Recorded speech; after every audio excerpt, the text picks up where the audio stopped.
नमस्ते दोस्तों, YouTube channel में आपका स्वागत है। मैं आज आपको इनफर्टिलिटी के बारे में बताऊंगी। एक महिला का माँ बनना बहुत ही सुखमय क्षण होता है। यदि वो इस सुख से वंचित रह जाती है तो वो बहुत परेशान हो जाती है। इसलिए मैं आपको आज वो कारण बताऊंगी जो हमें इस सुख को देने में बाधक होते हैं। एक महिला का शादी के 2-3 साल बाद तक बिना किसी प्रिकॉशन को यूज किए प्रेग्नेंट ना होना प्राइमरी इनफर्टिलिटी कहलाता है। एक बच्चा होने के बाद उसके बाद 2 से 3 साल तक बिना किसी प्रिकॉशन के अगर वो प्रेग्नेंट नहीं होती तो उसे सेकेंडरी इनफर्टिलिटी कहते हैं। दोनों के कारण भी अलग हैं और दोनों का इलाज भी अलग अलग है। एक महिला का माँ बनने में पुरुष और महिला दोनों का योगदान है। पुरुष और महिला दोनों ठीक होने चाहिए, तभी वो उसको प्रेगनेंसी हो सकती है। पुरुष में स्पर्म की काउंट और उसकी गतिशीलता दोनों ठीक होने चाहिए। महिला में उसके रिप्रोडक्टिव ऑर्गन्स जैसे कि ovary, fallopian tubes, uterus, vagina का ठीक होना जरूरी है। ओवरी में कई बार एवोल्यूशन नहीं हो पाता, जिसकी वजह से ओवम नहीं बनता, जिससे प्रेगनेंसी नहीं हो पाती। कई बार ओवरी में सिस्ट बन जाता है, जिसे हम आम भाषा में पीसीओडी भी कहते हैं। पीसीओडी हार्मोन्स इम्बैलेंस के कारण होता है, जो प्रेगनेंसी में बहुत बड़ा बाधक है।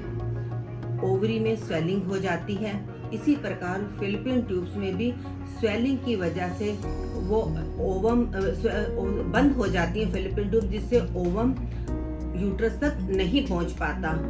फैलोपियन ट्यूब्स में स्पाज्म हो जाता है, यानी कि वो वलयाकार हो जाती है, जिससे कि उसकी गति रुक जाती है। कई बार एक्टोपिक प्रेगनेंसी के कारण हमें ट्यूब निकालनी भी पड़ जाती है। यूट्रस का बचपन से ना होना और यूट्रस का छोटा होना प्रेगनेंसी ना होने का बहुत बड़ा कारण है। यूट्रस की एंडोमेट्रियम में सोजिश की वजह से यूट्रस, फैलोपियन ट्यूब्स और ओवरी तथा एब्डोमेन के अन्य अंग भी प्रभावित होते हैं। यूट्रस में फाइब्रोइड का होना, पोलिप का होना, एक्यूट रिट्रोवायटेड यूट्रस का होना, प्रोलैप्स ऑफ यूट्रस, ये सब बहुत बड़े कारण हैं। यूट्रस के सर्विक्स पे जन्मजात डिफॉर्मिटी होना या पोस्ट सर्जरी की वजह से उसमें स्वेलिंग हो जाना, वजाइना का बचपन से ठीक ना होना या उसको पोस्ट सर्जरी की वजह से उसकी कैनाल का पूरी तरह से ना बनना। वजाइना से नॉर्मल डिस्चार्ज होता रहता है। ये डिस्चार्ज यूट्रस के लिए और बच्चे के लिए, सबके लिए ठीक होता है। उस डिस्चार्ज की पीएच वैल्यू 3.8 से 4.5 तक एसिडिक नॉर्मल होती है। जब ये पीएच वैल्यू बढ़ जाती है तो उस मीडियम में, मतलब उस एसिडिक उसमें शुक्राणु रह नहीं पाते, स्पर्म टिक नहीं पाते, जिससे प्रेगनेंसी नहीं हो पाती।